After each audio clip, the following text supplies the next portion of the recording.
Truth is making a comeback. America's Top Stories with Lisa K. Donner. And now for this week's parting shot.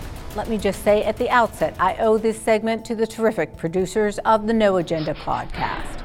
If you haven't listened to No Agenda, along with The Uprising and The Rabbit Hole, Politics and Prose, which are Liberty Nation's podcasts, you're really missing something. So this week, Adam Curry and John C. Dvorak brought up the increasingly sad tale of WikiLeaks founder Julian Assange. As everyone knows, Mr. Assange is in a lot of hot water in the UK, Sweden, and now in the US. Some consider Assange's release of American classified documents a threat to our national security. And in Sweden, he's wanted on charges of rape that were dropped and then reinstituted.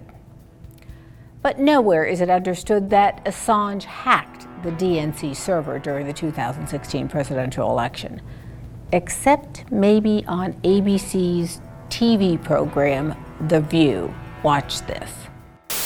After being holed up, and thank you, in the Ecuadorian embassy for the past 7 years, WikiLeaks founder Julian Assange has been arrested. He faces charges in the U.S. for conspiring to hack into a classified government computer. WikiLeaks tweeted that he's won dozens of journalism awards, nominated for a Nobel Prize every year since 2010, and this is just a campaign by the CIA to delegitimize and dehumanize him. I was almost said dehumidify him. That would be a good idea, actually.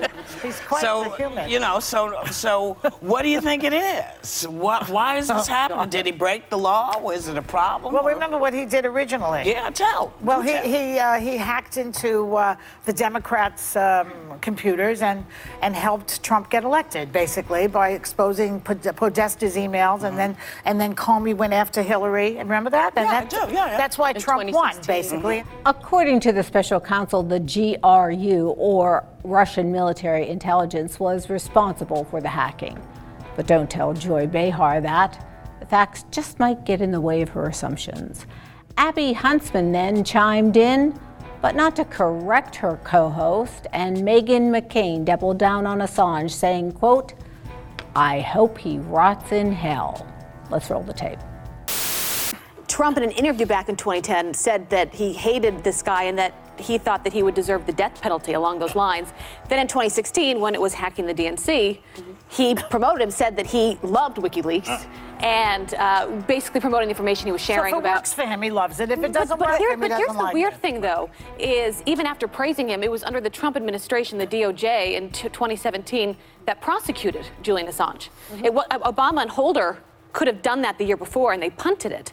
So that's where I get confused, is where you hear from Trump praising the guy, and then under his administration, they're the ones that actually prosecuted him. The politics of this have always been completely hypocritical on both sides. Eric Holder, under Obama, decided against pursuing persecution of Assange, of concerns that WikiLeaks was, quote, a journalistic organization that would raise First Amendment issues. Chelsea Manning was granted clemency. Chelsea Manning in 2010 released 750,000 classified and sensitive military documents that put our national security at risk. Under the Obama administration, she was given clemency. This is something that a lot of people who have put national security at first, I put myself in that category, have been warning about and warning about and warning about. And the only time the Democrats started caring is when it started affecting them politically, and Hillary Clinton's emails were released, and John Podesta's emails were released. Does and anybody, I, for one, so what's going to happen with him? That's my question. So here's the biggest I hope he rots in problem. hell, starting with that. Yeah.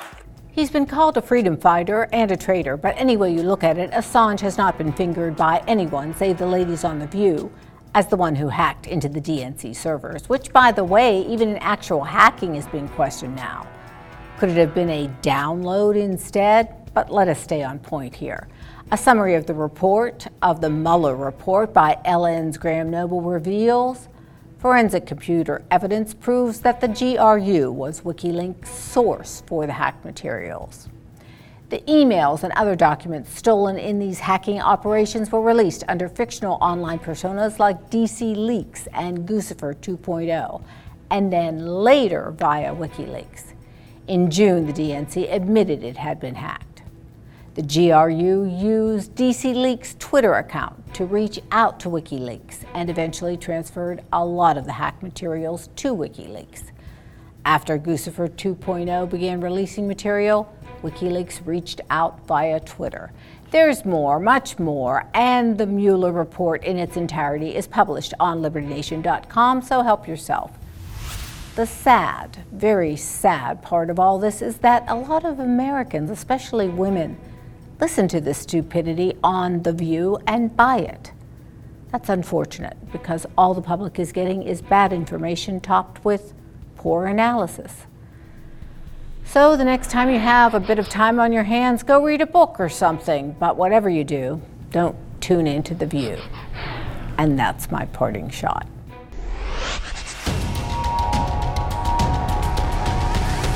Truth is making a comeback. Visit us at LibertyNation.com.